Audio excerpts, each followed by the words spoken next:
ప్రియమిత్రులకు శుభోదయం.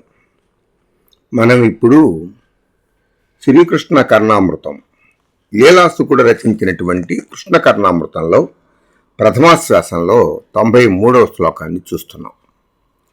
నాద్యాపి పశ్యతి కదాచన దర్శనేన చిత్తేన చోపనిషదా సుదృశాం సహస్రం సత్వం చిరం నయనయోరనయో పదవ్యాం స్వామిన్ కయాను కృపయా మమ సన్నిధస్సే.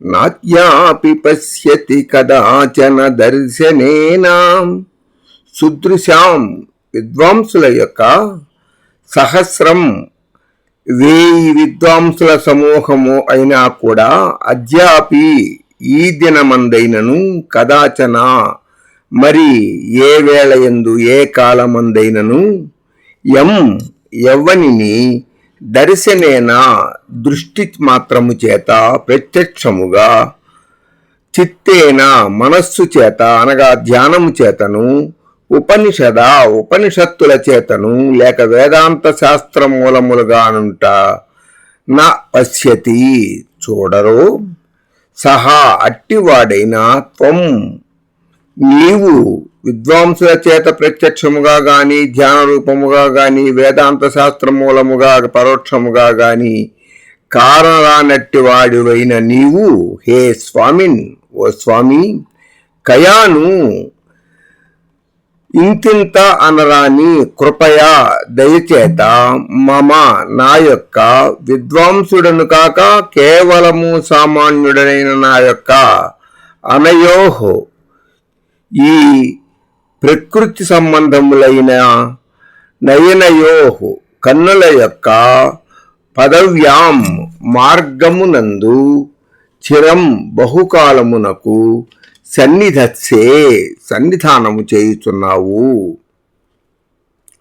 విద్వాంసులు పెక్కండ్రు నిన్ను ఎప్పుడు అప్పుడు మరెప్పుడు కూడా కన్నారా కానలేక మనస్సు చేత గాని వేదాంత శాస్త్ర ప్రమాణముల మూలముగా గాని కనుగొన్నవారు కాదు.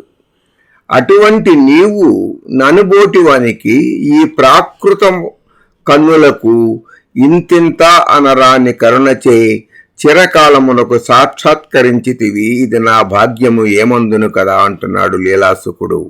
దీనికి తెలుగు అనువాదం ఇలా ఉంది. కొందరు యోగ దృష్టి కొందరు వేద విచారవాసనం కందురు నిన్ను నెప్పుడు యొకానొక వేళ నభిజ్ఞులైన వారందరూ ఇట్టి నీవు కరుణాంబుది ప్రాకృత దృష్టించెందు నా ముందట నిల్చి ఎన్నడు ప్రమోదమునర్తువు నందనందనా.